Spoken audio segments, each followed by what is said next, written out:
Empezamos. Hoy día vamos a tratar el tema de piel y faneras. Mi apellido, yo soy la doctora Pariona Rospiglios y Roxana y a mi cargo está este tema. Bueno, una de las cosas que vemos comúnmente ahora que están ya en la vida hospitalaria es al paciente.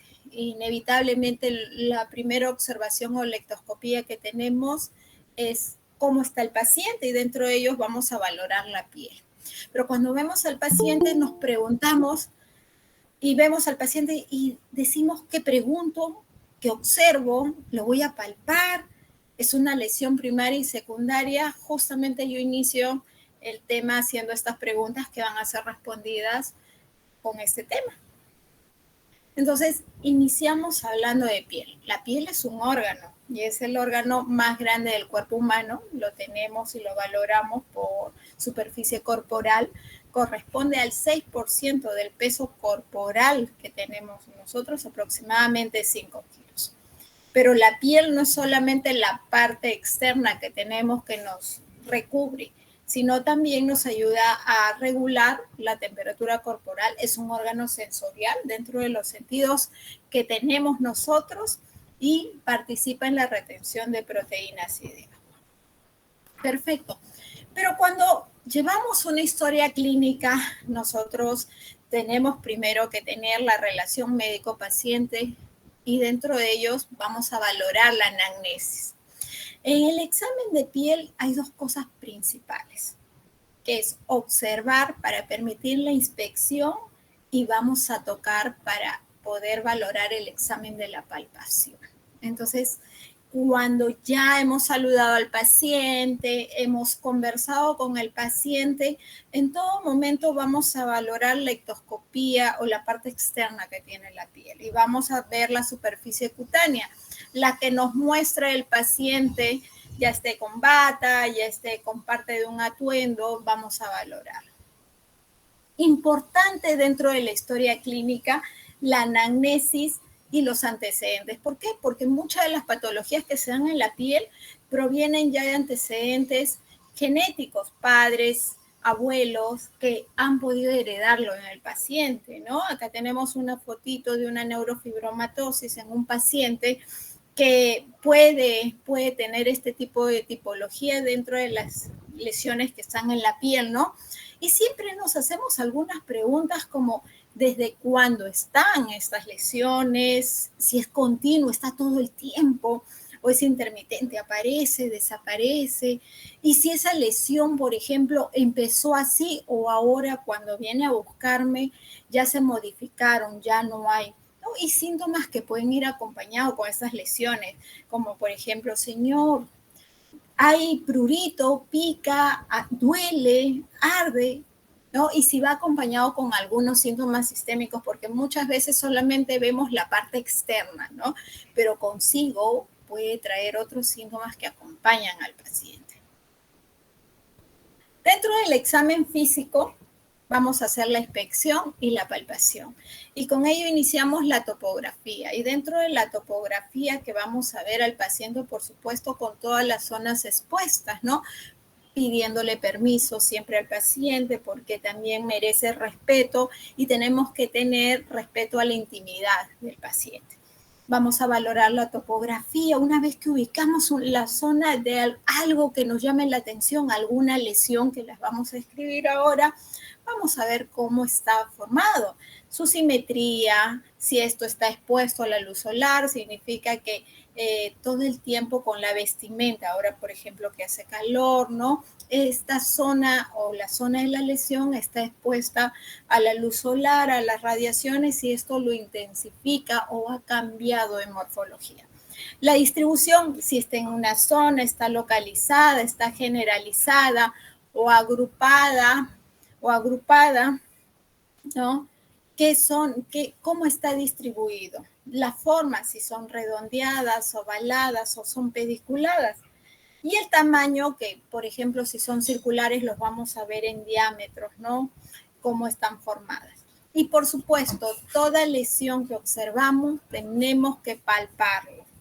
¿Para qué? Para poder valorar la profundidad. Con la inspección valoramos la extensión, la zona donde está ubicada y la extensión, si es en una sola zona o compromete otras partes de nuestro cuerpo. Y al palparlo, valoramos la profundidad. Es importante observarlo en la piel.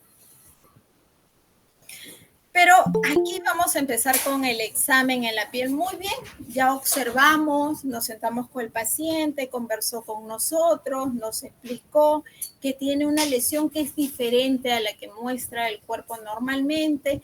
Muy bien, vimos, lo inspeccionamos y vamos a palpar la lesión. Pero ¿qué vamos a evaluar en la piel? Y acá yo traigo 6 ítems importantes que valoramos dentro de la piel junto con sus anexos. La primera es el color. Dentro del color vamos a observar en el paciente, en la inspección, el color normal.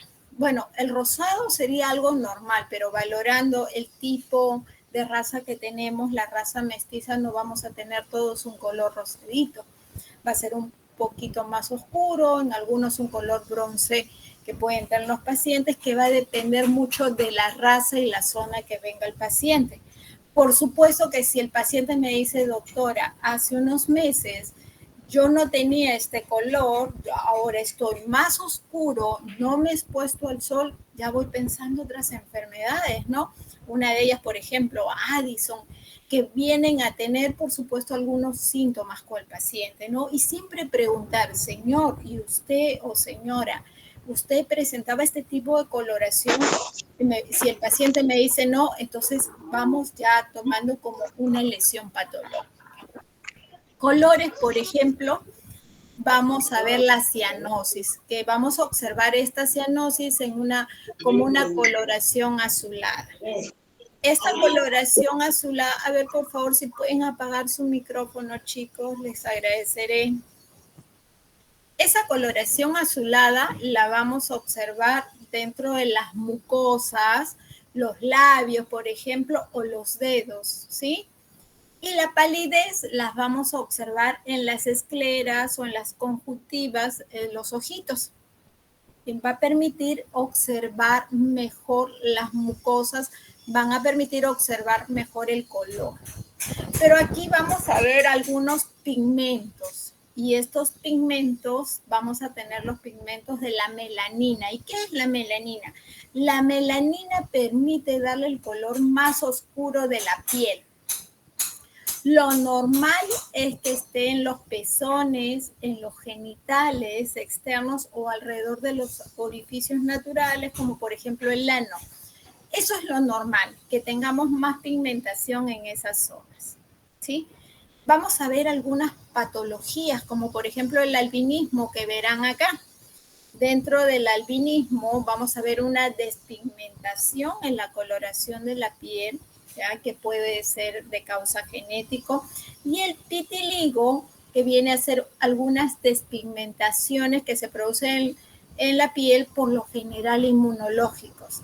Acá vemos una imagen, por ejemplo, que es como si fueran unas pequeñas manchas, que son los famosos melasmas, y en algunos de los casos el cloasma gravídicos en las mujeres gestantes. ¿Qué más? Dentro de las patologías vamos a ver otros pigmentos, y estos van a ser, por ejemplo, esa coloración amarilla que vamos a ver en los pacientes. Y como les decía, los colores que vamos a observar se van a ver más en las escleras y en las mucosas. ¿Dónde? Debajo de la lengüita vamos a observar también esa pigmentación amarilla. ¿Y cuándo vemos, por ejemplo, esta coloración? Cuando la bilirrubina pasa de los 2 miligramos por decilitro. Pero si apreciamos también una coloración, ojo, la ictericia va a respetar las manos y las plantas. Cuando veamos una paciente o un paciente con un color amarillento en las manos y en las plantas, esto no se produce por un problema en la conjugación de la bilirrubina o un daño hepático. Esto se va a producir porque tengo una pigmentación por carotenos. ¿Cuáles son los carotenos? los pacientes que me comen mucha papaya, mucha zanahoria o que me comen zapallo, por ejemplo.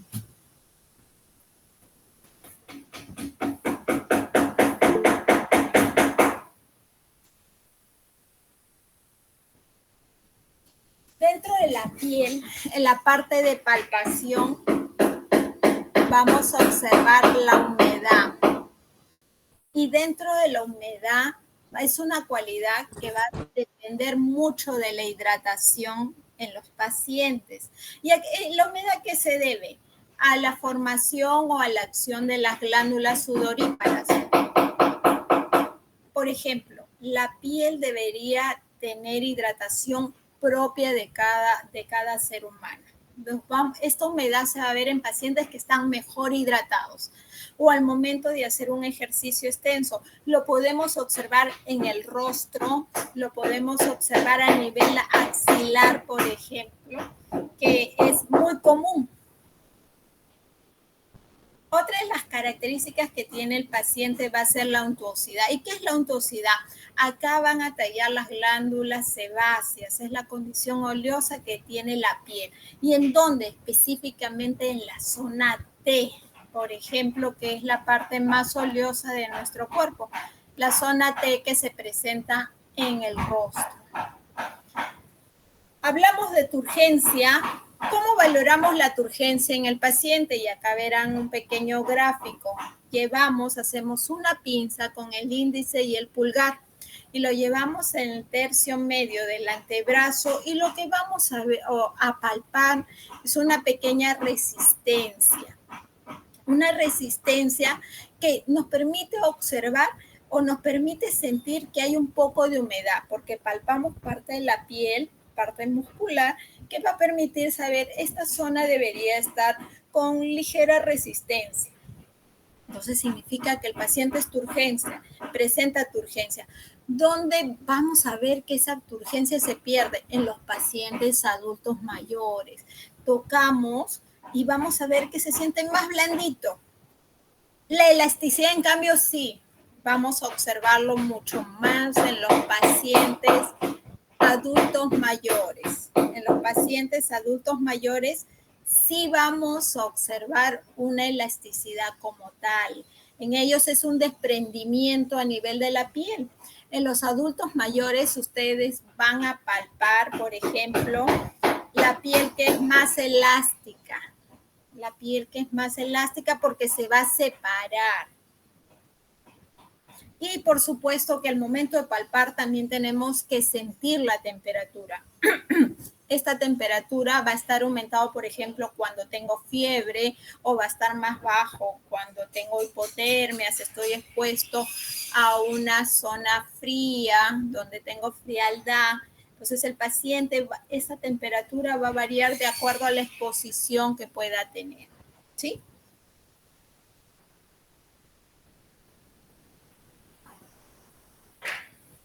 Vamos a hablar de lesiones. Y dentro de estas lesiones vamos a tener dos tipos de lesiones, las lesiones primarias y las lesiones secundarias. Las lesiones primarias se van a caracterizar porque van a aparecer en la piel sana, piel que ha estado intacta, no ha sido tocada. Y las secundarias, las características es porque ha habido una lesión en esa zona y estas van a aparecer. Por eso es que son secundarias, porque ya ha estado dañado la piel o ha estado expuesta a algo previamente y ha habido un cambio dentro de las capas de la piel que pueda presentar. Y dentro de las lesiones primarias que vamos a presentar, vamos a ver, y a la cabeza, una de las más representativas, a la mácula.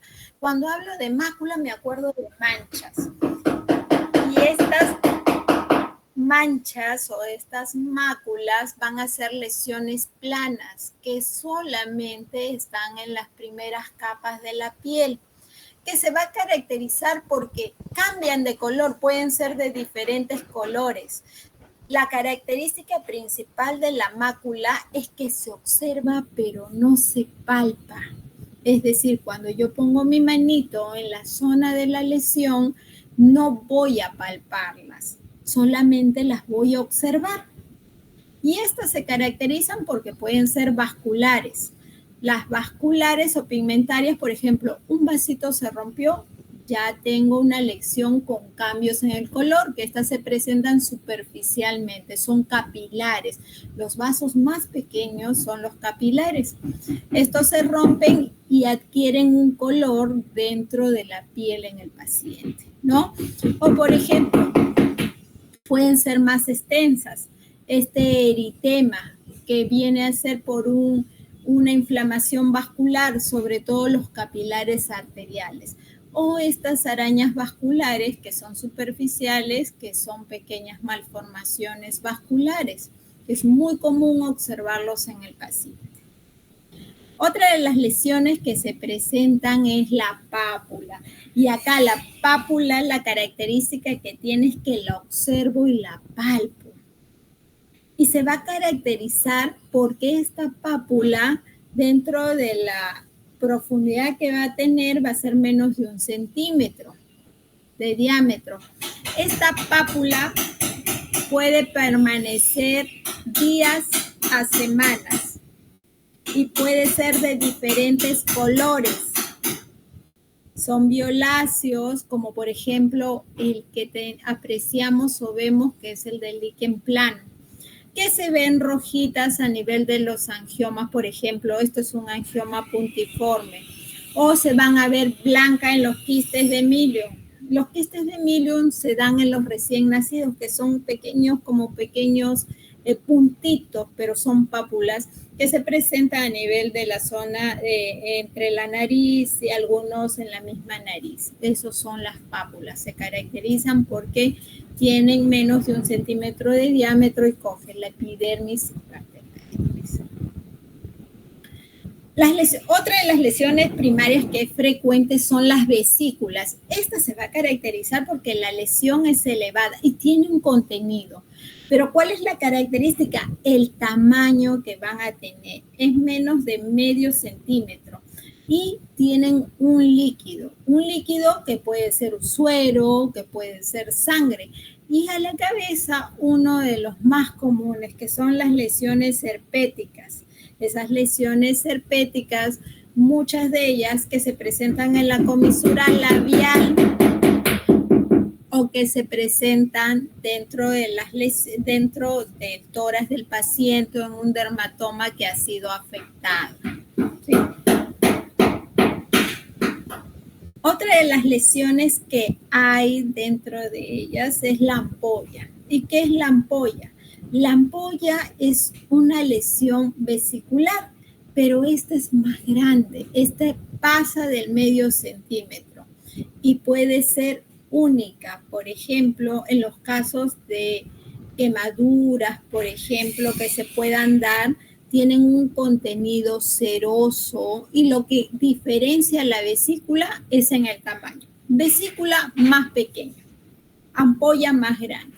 Medio centímetro para vesícula, menos de medio centímetro y dentro de la ampolla más de medio centímetro que se pueden tener. Pueden ser por lo general uniloculares. ¿Qué es unilocular? Que puede ser único.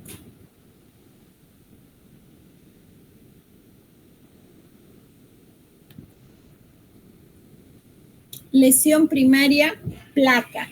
La placa se caracteriza porque coge dentro de las extensiones, pues, puede coger una extensión regular. Esta se va a caracterizar porque dentro de la profundidad que va a tener es más de 0.5 centímetros de tamaño, dentro de la profundidad, perdón. Pero se va a caracterizar porque puede ser grandes zonas y acá la cabeza que podemos tener es la psoriasis. La psoriasis es una enfermedad que se caracteriza por tener placas y acoge lesiones que no han sido expuestas en la zona del calor o la zona del sol y se va a caracterizar porque son unas placas rojas, son induradas, son lesiones, pero de que pueden remitir con tratamiento, no dejan cicatrices, permiten mejorar. Una de ellas, la psoriasis. Otra de las lesiones primarias es la vegetación. Y las vegetaciones son proliferaciones de papilas dérmicas y estas se producen por encima de la piel. Y acá tenemos una de ellas, los famosos condilomas acuminados. Esta, por ejemplo, está en la zona de la región anal. Estas no vienen por la profundidad de la piel, sino al contrario, estas se crean por encima de la piel.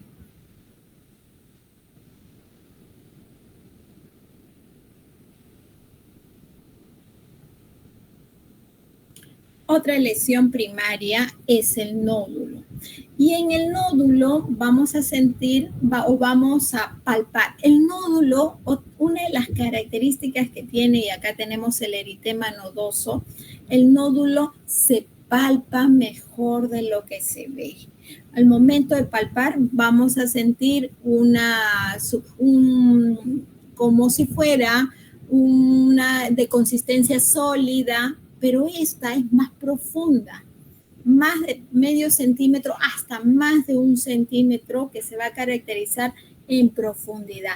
Y estas son más palpables que visibles. Por ejemplo, este eritema nodoso lo vemos apenas, como si fuera una coloración rosada. Cuando tienen al paciente es clara.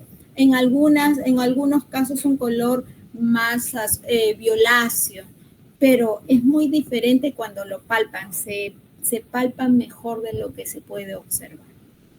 Goma, que vamos a ver es un nódulo que es semiblando, pero por ejemplo en el caso de la tuberculosis o la lepra, estas pueden pasar por unos periodos, donde vamos a sentir primero de que empiezan a salir estos nódulos, son un poco blandos y que luego pueden evacuar contenido. A la cabeza tenemos la tuberculosis de piel o la lepra.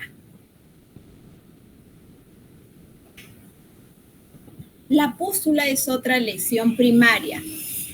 Y dentro de la pústula, esta se va a caracterizar porque viene con elevaciones a nivel del epidermis y el contenido es pus, por eso es pústula, el contenido es purulento.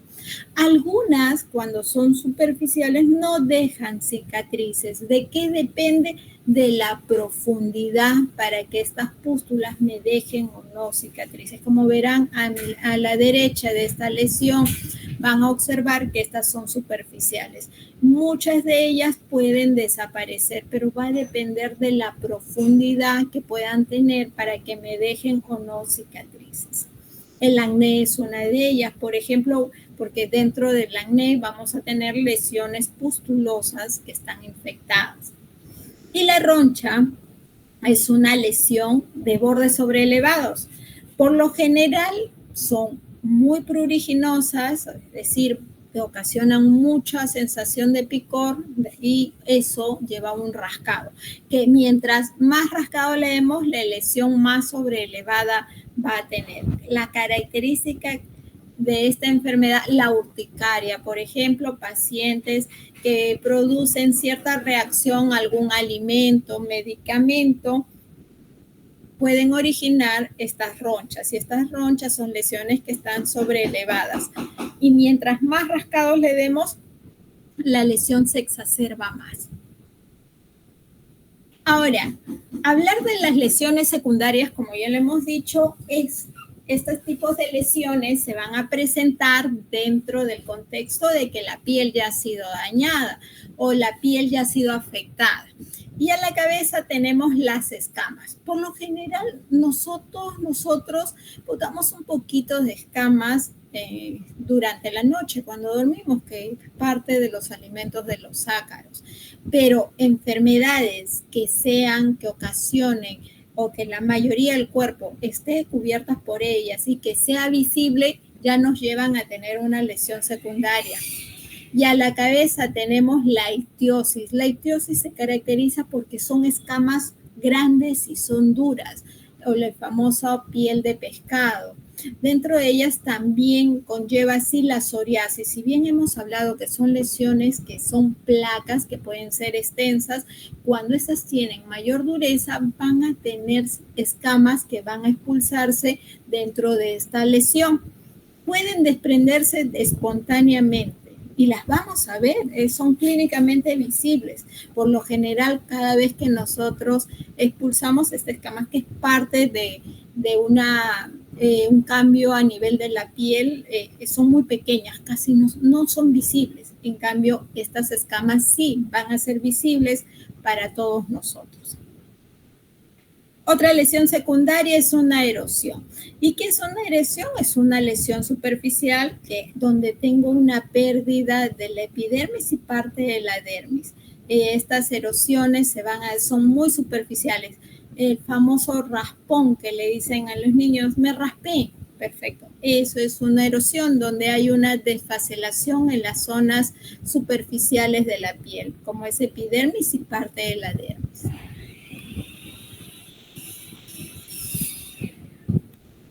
En la úlcera, nosotros vamos a ver una lesión de continuidad. Una lesión de continuidad que compromete epidermis y dermis. Pero estas se van a caracterizar porque sí van a dejar cicatrices. Miren, esta foto, por ejemplo, es de una úlcera en un pie diabético. Los diabéticos pierden la sensibilidad.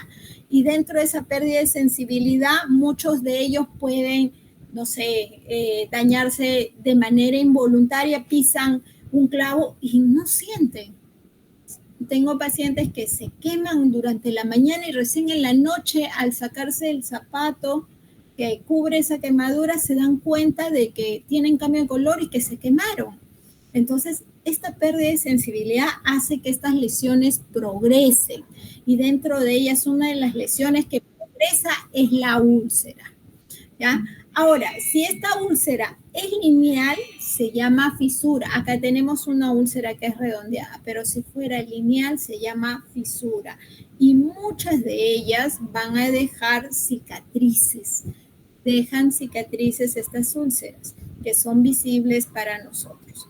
Las costras, estas costras son lesiones que se producen porque hay una desecación a nivel hay formación en el exudado. ¿Quién no se ha hecho una herida? Y dentro de la herida vamos a ver que se forman algunas secreciones alrededor de estas mientras van sanando. Pues bien, esas secreciones, que es una acumulación dentro de todo el contenido que tienen, van a permitir una formación duras con un cambio de color. Estas son las famosas que el cambio de color va a depender del contenido que tenga. Pueden ser más amarillitas, pueden ser más marrones. Estas son las costras.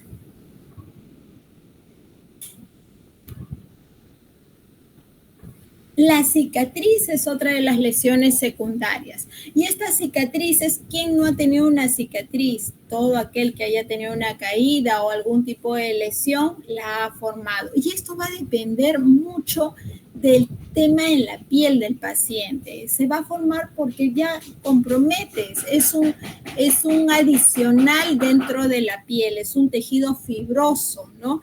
Que cuando nos hemos hecho algún corte o alguna hay parte o pérdida de continuidad, ha llegado a formarse, pero no se forma la misma piel que tenemos nosotros que nos cubre, sino ya es un tejido fibroso más duro.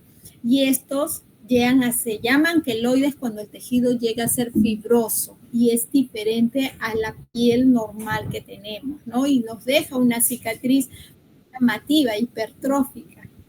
La liquenificación, y acá vamos a ver el mejor ejemplo, es aquel paciente que puede ser el paciente obeso, que forma pliegues en las zonas. Acá se formó un engrosamiento dentro de la epidermis. El paciente ha sido gordito y se forman pliegues dentro de ellas. Entonces, a veces, como tenemos pliegues, la zona, el sudor y la formación de sal alrededor hace que el paciente le ocasione prurito. Ese prurito va a ocasionar el rascado intenso. Entonces, ¿qué va a hacer? Un engrosamiento a nivel de estas zonas de los pliegues. Eso se llama liquenificación. Muy bien, dentro de las lesiones que ya hemos visto las lesiones primarias, hemos visto las lesiones secundarias.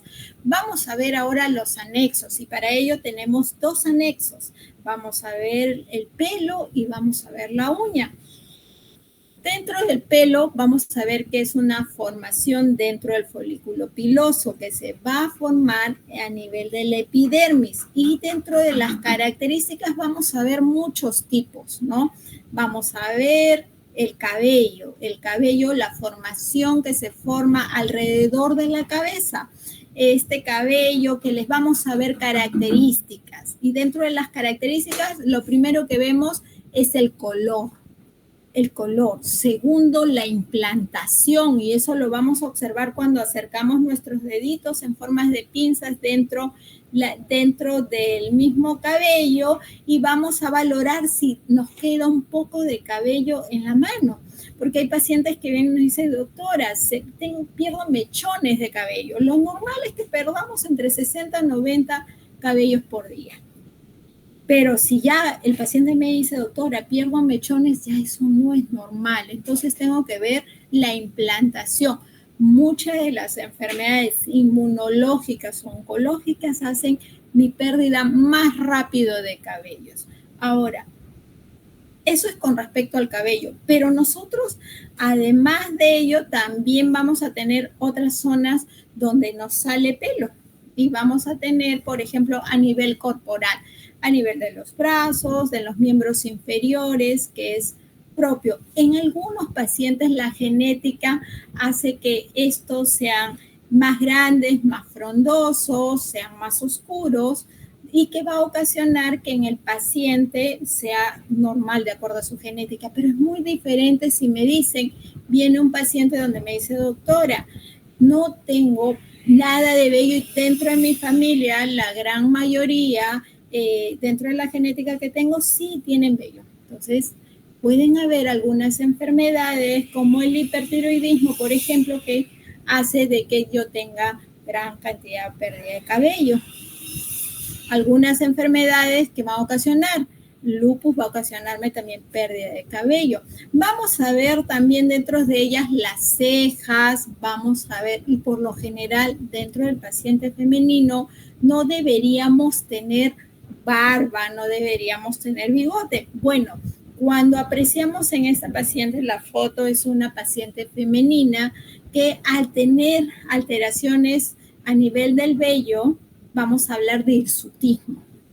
Es todo lo contrario, es el exceso de vello que va a crecer en una paciente femenina, que esto es ya por un tema hormonal. O lo contrario, nada de cabello, vamos a ver la alopecia, la calvicie o la alopecia. Y dentro de las alopecias vamos a ver la alopecia areata como parches, que los vamos a ver, y vamos a ver la alopecia androgénica, que por lo general es, doctora, y que la mayoría de pacientes se me cae mucho el cabello, pero esta no es por parches, va a tener ciertos sectores lineales que van a apreciarse con pérdida de cabello, las famosas alopecias androgénicas. Dentro de las faneras también vamos a ver las uñas, y dentro de las uñas vamos a observar que las uñas son pequeñas láminas de queratina. Estas tengo que ver la forma. Nosotros, dentro de las formas que vamos a tener, va a apreciarse ligera convexidad dentro de ellas, ¿no? Dentro del aspecto tienen que estar rosadas, que me indican que tengo adecuado flujo capilar y que llegan los glóbulos rojos, y que me indican que tiene esa coloración rosada y que me la brinda la hemoglobina. Resistencia, los pacientes, muchos de ellos les van a decir, se me rompen las uñas. Hay muchas enfermedades junto con ellas, las anemias ferropénicas, que hacen que estas sean más frágiles, y hay enfermedades de exposición a metales, enfermedades inmunológicas que hacen que esa resistencia se ocasionen desprendimientos o que se puedan romper más rápido, ¿no? El color rosado que ya le dije, y el crecimiento adecuado que se pueda dar. Pacientes que les van a decir, doctor, no me crecen las uñas, he tratado por muchos medios Y muchas de estas pueden ser por enfermedades sistémicas, inmunológicas, oncológicas, que evite este crecimiento. Acá les muestro dentro de la foto algunas partes de las uñas. Como vemos, acá tenemos un pliegue proximal. La zona más separada, o la zona que se va hacia afuera, es la parte distal.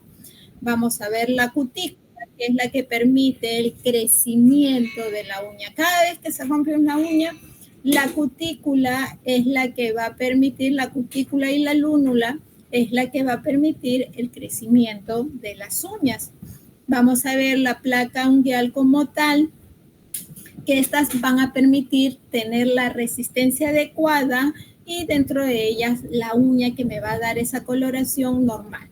Nosotros tenemos, cuando examinamos a los pacientes y observamos el contorno, la forma de la uña, también tenemos que valorar el llenado capilar, haciendo ligera presión a la uña y observar, contar hasta 2, 1, 2. Debería regresar rápidamente el color. Si yo tengo una demora en el momento para que regrese el color rosado que debería tener mi uña, ya no estoy hablando del llenado capilar es rápido, demora. Este paciente puede tener anemia, el paciente puede tener algún tipo de enfermedad, puede estar en shock, el paciente está con frialdad distal y las uñas están pálidas, la coloración es pálida, el paciente puede estar en shock. Entonces, verificar siempre junto o relacionarla junto con lo que el paciente pueda tener. Muchos defectos dentro de las uñas está junto con enfermedades sistémicas. Y aquí vamos a ver algunos ejemplos. Por ejemplo, hemos hablado de las uñas. Estas son, vamos a ver, las láminas distales. Esta es la parte distal y esta es la parte proximal de las uñas. Hablamos de onicolisis cuando el daño se da a nivel distal, como verán en esta uña. Esta es la onicolisis, el desprendimiento distal de las uñas. Pero así como hay desprendimiento distal, también tenemos desprendimiento proximal. Proximal, que es de donde empiezan a hacer la uñita, hablamos de onicomadesis. Hablamos de platoniquia, esa uña plana, o coiloniquia, cuando ya esas uñas se van como si fueran en cuchara. Esas uñas, la parte distal ya se va haciendo más larguita, media cóncava. Hablamos de coiloniquia o uñas en cuchara. O onicomicosis, que es algo muy frecuente en la mayoría de pacientes, que producen una destrucción a nivel de las uñas. Vamos a ver las uñas en vidrio de reloj y acá les hablo de la convexidad. Acá tienen mayor convexidad, más de 160 grados.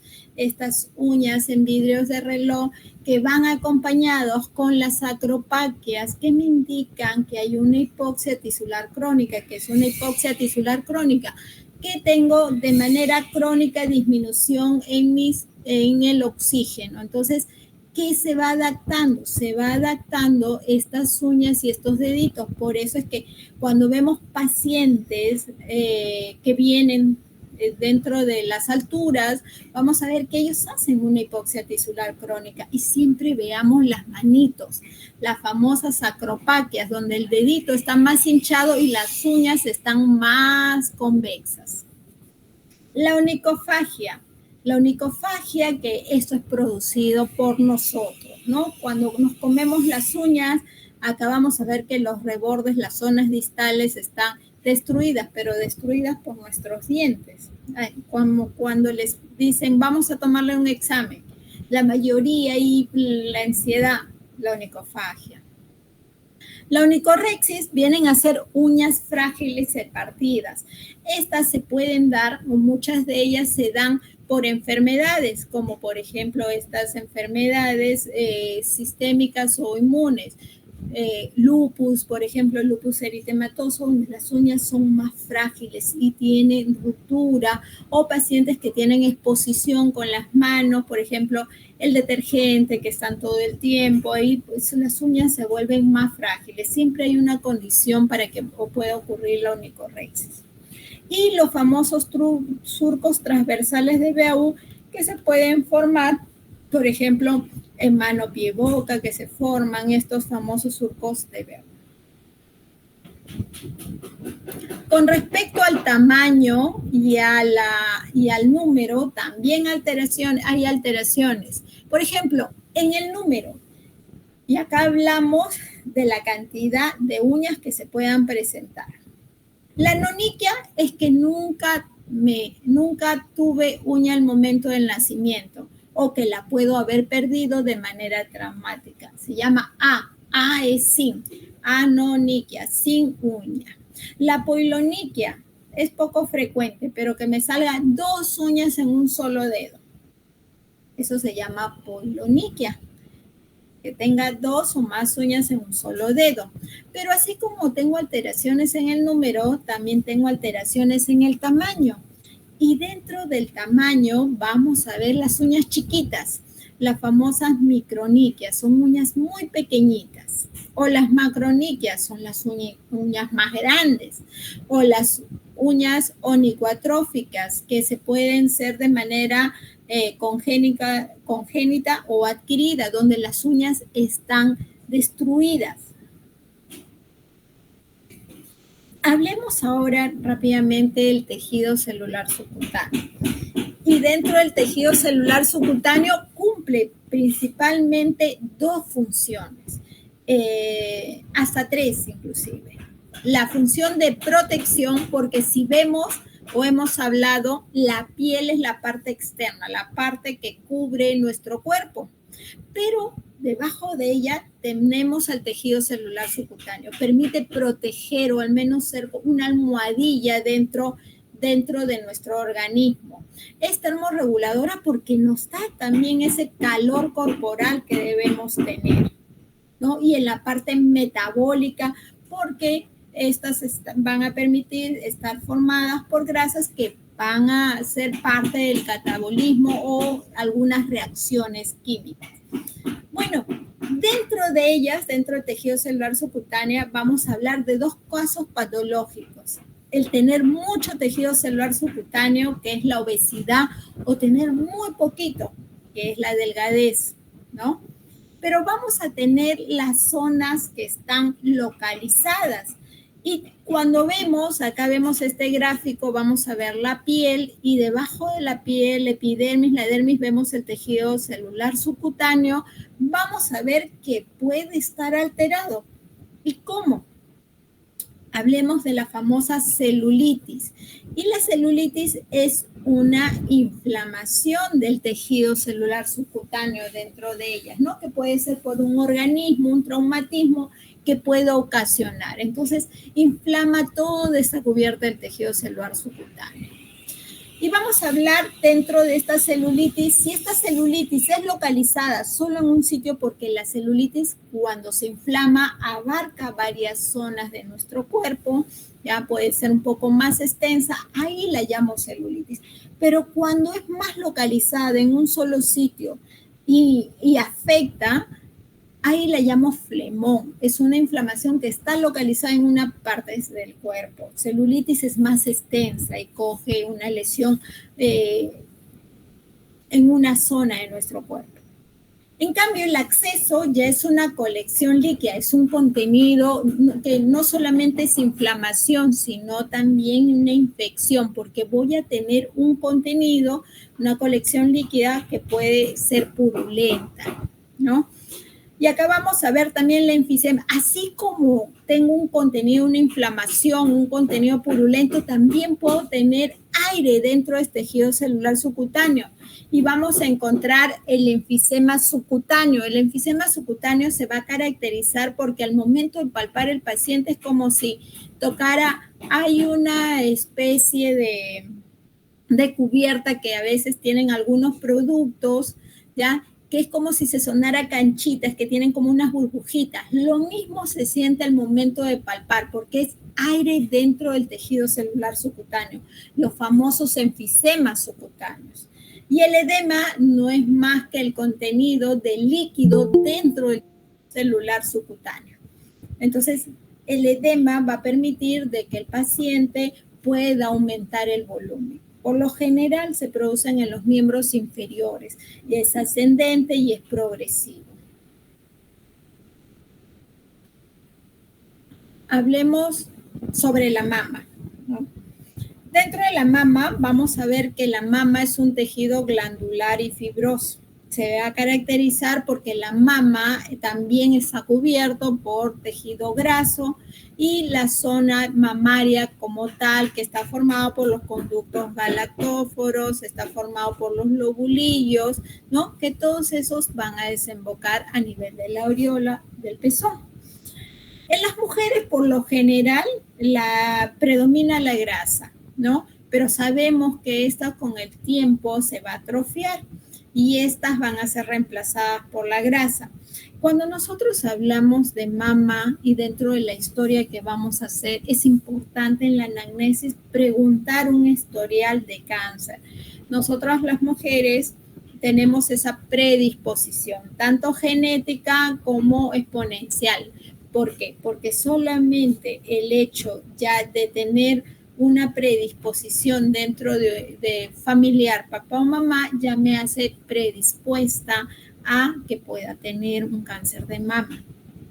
Preguntamos padres, abuelos, hermanos, dentro de ellos si había una historia familiar de cáncer. Y en este cuadrito, por ejemplo, nosotros las mujeres pasamos por 5 estadios. El estadio 1 al estadio 5, donde vamos a observar que acá, desde que iniciamos ya antes de la primera menarquía, vamos a presentar cambios.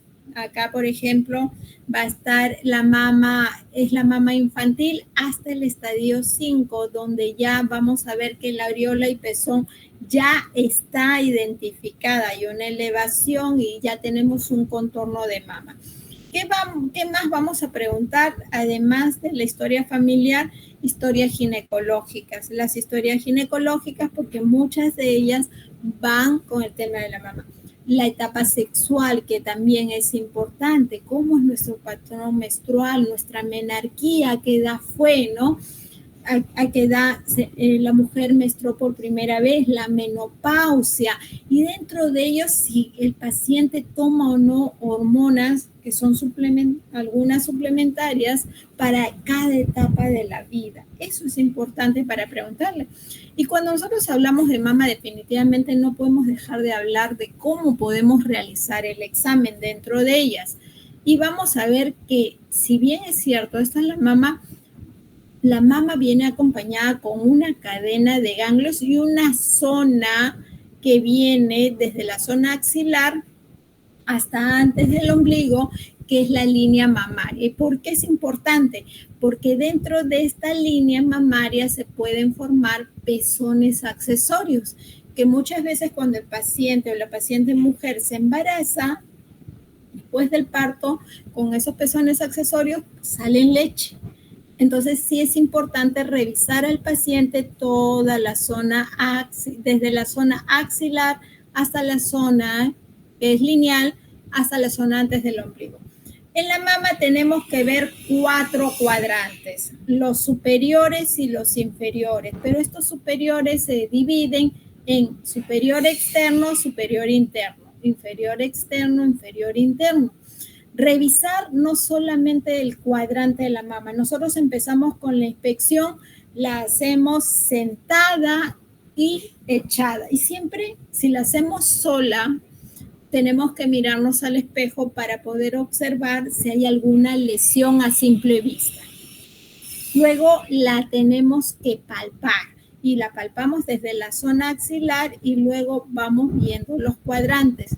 Nunca nos olvidemos de la zona del pezón porque hay que ver si hay secreción. Si hay secreción chocolatada, si tengo historial de cáncer, hay que valorarla.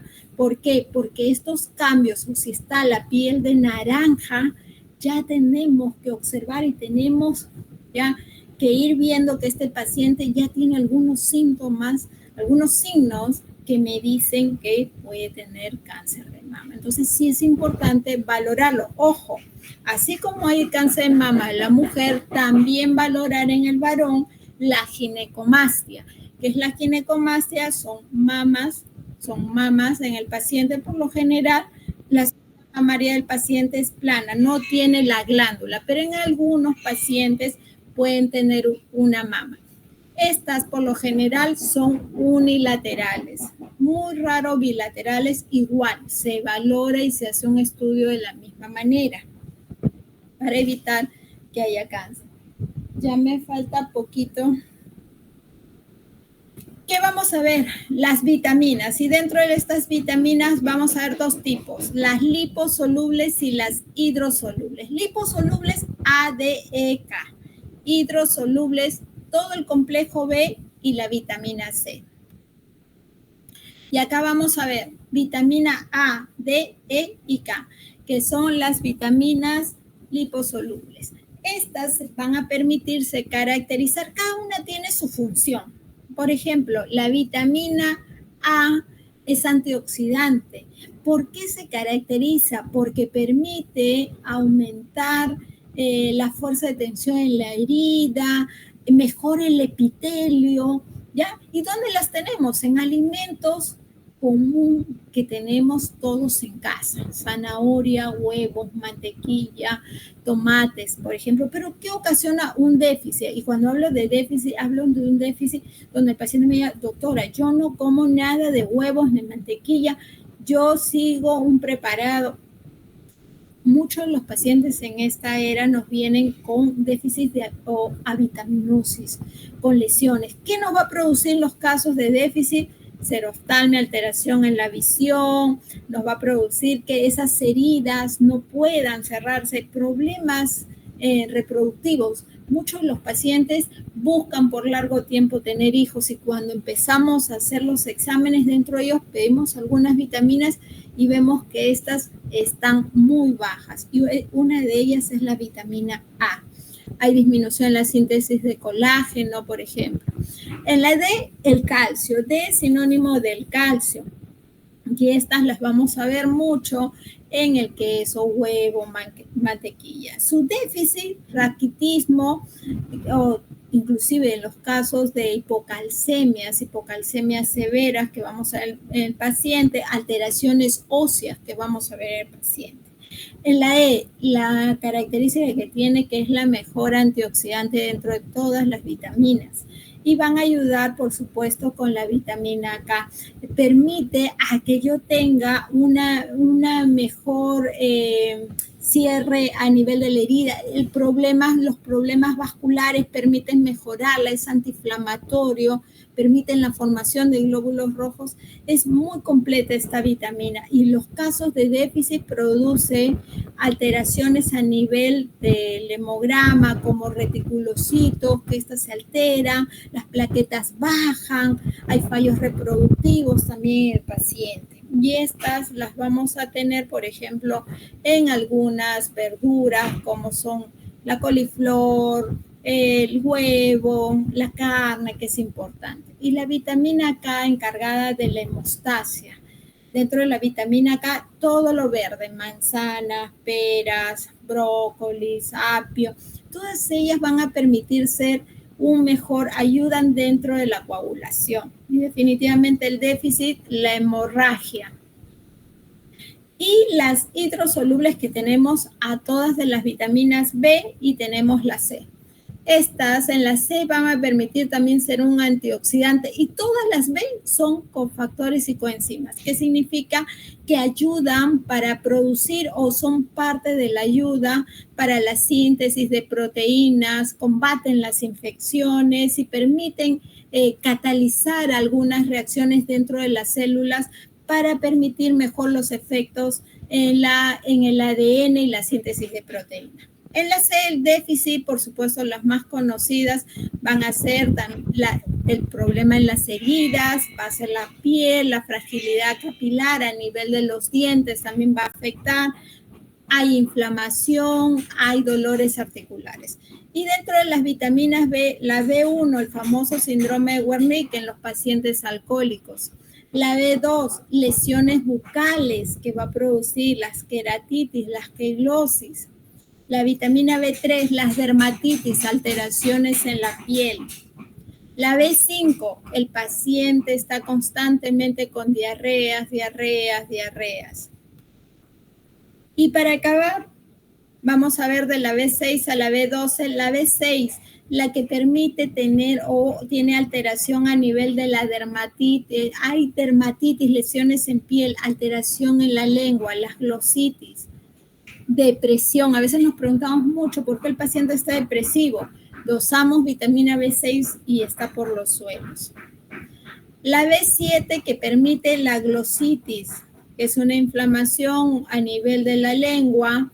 Hay trastornos psiquiátricos, hay depresiones mentales, caída de cabello. La B9, diarreas, hay úlceras a nivel del estómago, hay retraso en el crecimiento y una de las más importantes, las B12, que producen anemias megaloblásticas. El paciente cansado, el paciente que tiene mareos, dificultad en la caminata, ataxia, esto es parte de la vitamina B2. Entonces, son importantes porque actúan como cofactores y actúan también dentro de la síntesis del ADN celular para que el resto de células puedan continuar con sus funciones. Listo, chicos, con esto termino. Yo les agradezco si hay alguna pregunta. Si no, para que puedan pasar con la doctora Mercado. Le agradezco muchísimo al delegado por ayudarme. Sé que es difícil, para mí ha sido muy difícil por el tema de la plataforma, pero les agradezco. Si hubiera alguna pregunta, me la hacen llegar, si no, terminamos la clase, chicos. Muchas gracias.